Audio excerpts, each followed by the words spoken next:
안녕하세요, 어나더마인드입니다.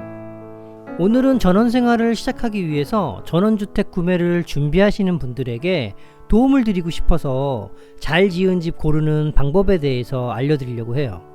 전원생활을 하다 보니까 전원주택을 선택할 때 중요하게 체크해야 할 것들이 꽤 많은데 정작 구매하시는 분들은 잘 모르시거나 관계자가 해주는 얘기만 믿고 계약을 하시는 분들이 많더라고요. 그러니까 영상 끝까지 보시고 내용을 잘 참고하신다면 잘 지은 집을 선택하는 것에 아주 큰 도움이 될 거라고 생각해요. 자, 그럼 이제부터 잘 지은 집을 고르는 방법에 대해서 말씀드리겠습니다.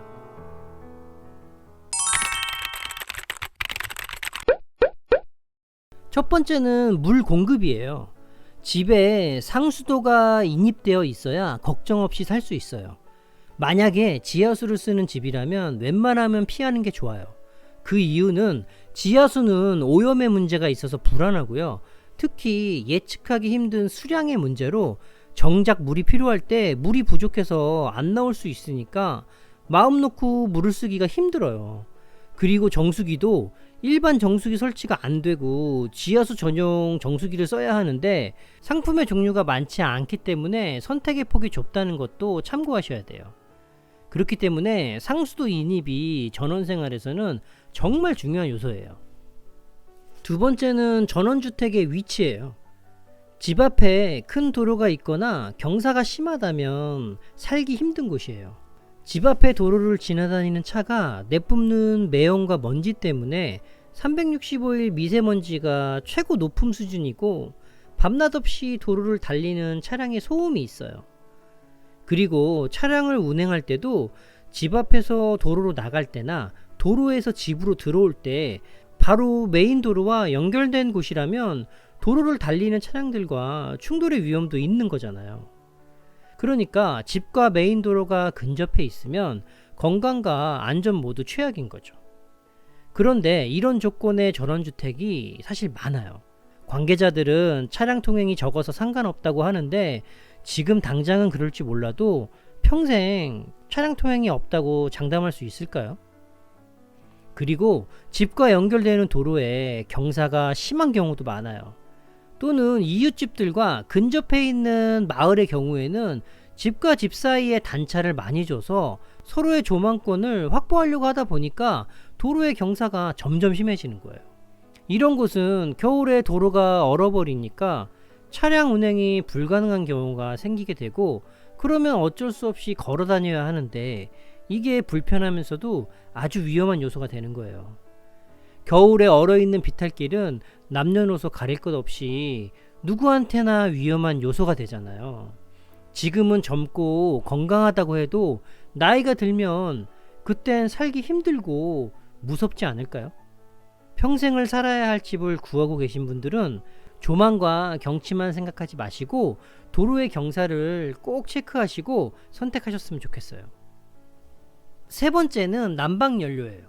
도시가스나 지열보일러가 설치된 집이라면 전원생활에서 가장 유리한 난방을 선택한 집이에요.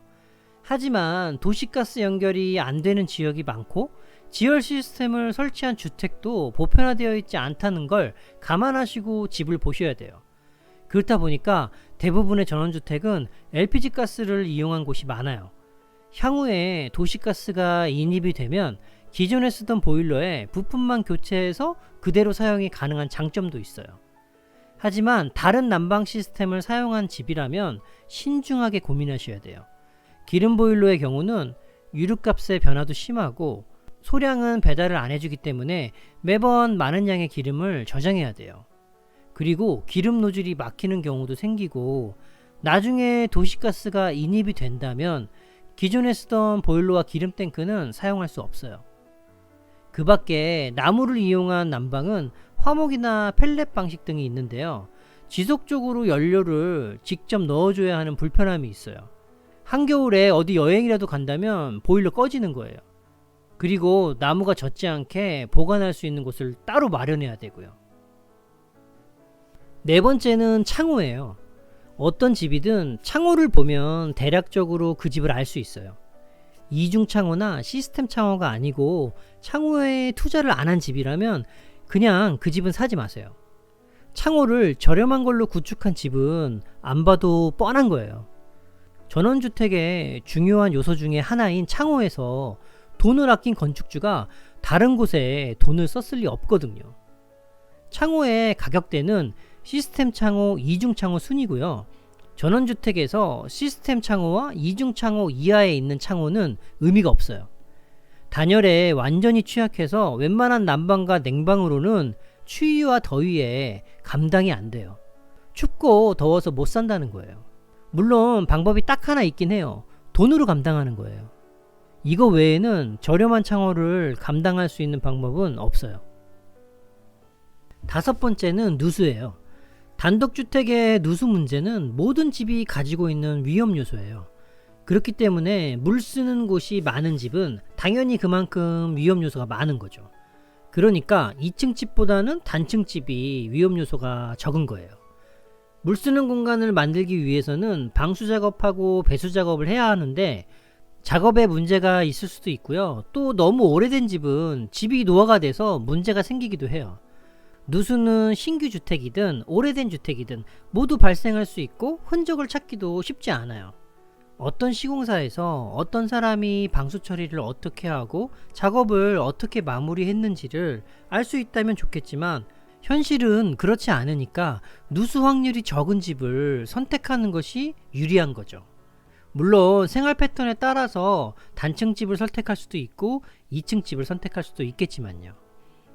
그러니까 무작정 계약하지 마시고 누수 같은 경우에는 전문가에게 미리 의뢰를 해서 시설 점검을 받고 계약을 하는 게 좋아요. 여섯 번째는 주택 외부의 갈라짐이나 오염이에요. 외부의 벽이 갈라져 있거나 오염이 심한 경우가 있어요. 오래된 집이라면 외벽에 갈라짐이 생기는 건 어찌 보면 자연스러운 것이기 때문에 하자는 아닌 거예요. 매매가를 결정할 때 그만큼의 비용만 계산하면 되니까요. 하지만 문제는 지은 지 얼마 안 된 주택 외벽에 균열이 보인다면 그건 문제가 있을 가능성이 큰 거예요. 그러니까 균열이 있다면 좀 더 자세한 검수가 필요한 거죠. 외부의 균열은 누수의 원인이 되기도 하는데요. 제가 생각하는 더 큰 문제는 이렇게 만든 집이 과연 잘 지어졌겠냐는 거죠. 그리고 균열은 없지만 외벽에 오염이 심한 경우가 있는데요.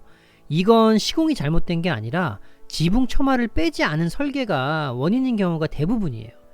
설계를 하는 사람이 잘 몰랐다거나 아니면 외벽의 오염을 감수하고서라도 심플한 지붕을 원했다거나 둘 중 하나인 거죠. 보통 지붕 처마가 없는 구조는 지붕의 먼지가 벽을 타고 흘러서 오염을 시키는 경우가 대부분이에요. 이런 경우에는 외벽 색상을 진한 색으로 한다거나 외장재를 세라믹 사이딩으로 마감한 집이 그나마 오염이 덜하다는 것도 참고하시면 좋고요. 외벽의 오염에 민감하신 분들은 지붕 처마가 짧은 집들은 피하시는 게 좋아요. 일곱 번째는 이웃집 위치와 거리예요.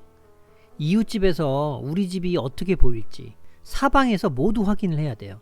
이웃집과 거리가 너무 가깝다거나 우리 집 마당과 내부가 이웃집에서 잘 보이는 구조라면 사생활 보호가 안 되고 이웃집 소음 문제도 있어요.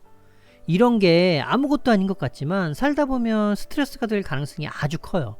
그리고 이웃집으로 인해서 아무리 좋은 남향이어도 그림자가 져서 햇볕이 가려지는 경우가 있어요. 그러니까 오전 오후에 태양의 위치와 그림자 등을 꼭 확인하셔야 돼요. 여덟 번째는 주차장의 지붕과 벽체예요. 쏟아지는 비를 맞지 않고 집에서 주차장까지 이동할 수 있는지, 주차 공간은 여유로운지, 주차장에 지붕하고 벽체가 있는 것과 없는 것의 차이는 정말 커요. 다른 계절이야 그냥 견딘다고 해도 여름철 장맛비로 차를 타거나 내릴 때 옷이나 물건이 홀딱 젖는다거나 겨울철에 영하로 떨어지는 기온 때문에 자동차 배터리가 방전이 돼서 시동이 안 걸리고 차량 유리에 성에가 껴서 앞이 안 보이는 경우가 많기 때문이에요. 주차장 공사는 물론 추가로 공사가 가능한 곳도 있지만 위치나 구조 때문에 나중에 하고 싶어도 못하는 곳들이 덜어 있어요. 그러니까 매매 계약을 하기 전에 미리 주차장을 꼭 체크하셔야 돼요. 아홉 번째는 집 수평이에요. 전원주택이 의외로 1층이나 2층 바닥면이 기울어진 집들이 있어요. 이건 살다가 알게 되면 되돌릴 수 없는 거예요. 보통 집이 기울어진 경우는 처음부터 잘못 지어져서 그런 집도 있겠지만 살면서 집이 틀어지거나 내려앉은 곳이 대부분이에요. 특히 목구조 주택에서 누수로 인해서 나무의 틀어짐이나 부실공사로 인해서 발생하는 경우가 상대적으로 많아요. 보통 이런 집들은 창문이나 현관문을 열고 닫는 게 어려워요. 그러니까 문이나 창문이 부드럽게 닫히는지 잘 확인하셔야 하고 바닥에 수평계를 놓고 체크하는 것도 좋은 방법이에요. 10번째는 주변 토지계획과 혐오시설이에요. 혐오시설은 굳이 말씀 안 드려도 이미 체크하실 거니까 그냥 넘어갈게요. 전원주택 매매에서 멋진 뷰 하나에 완전히 마음을 뺏겨서 계약을 하는 분들이 아주 많아요. 그런데 어느 날 갑자기 아름다운 뷰를 막아버리는 이웃집이든 건물이든 무언가가 들어선다면, 그리고 그 건물 때문에 1년 내내 따뜻한 햇볕이 들지 않는 그런 어두운 집으로 변해버린다면 정말 절망적이지 않을까요? 그렇기 때문에 사전에 꼭 주변 토지 정보를 확인하셔야 되는 거예요. 내가 구매하고자 하는 주택의 주변 토지들이 아직 개발이 되지 않았거나 또는 앞으로 개발이 될 가능성이 많은 토지라면은 그 집의 구매는 다시 한번 생각해 보셔야 되는 거죠. 11번째는 전기예요. 전원주택 구매하시는 분들 중에 전기 시공에 대해서 소홀하게 생각하시는 분들이 계세요. 사실 전기공사는 초반에 잘 시공해 놓지 않으면 나중에 추가로 공사하기도 힘든 작업이고 안전에도 문제가 생기는 거예요. 보통 전원주택을 난림으로 시공한 건축업체들의 집들은 대부분 전기공사가 엉망이에요. 주방에 인덕션 전용선이 없다거나 접지 시공을 제대로 안 한 경우가 많고요. 어떤 집은 살다 보니까 알 수 없는 누전이 계속되고 번개가 치면 차단기가 내려가는 경우도 생기는 거죠. 그렇기 때문에 집 계약에 앞서서 한국전력공사나 한국전기안전공사라든지 사설전기 시공업체에 의뢰해서 전문가에게 반드시 점검을 받고 확인을 해야 하는 거예요.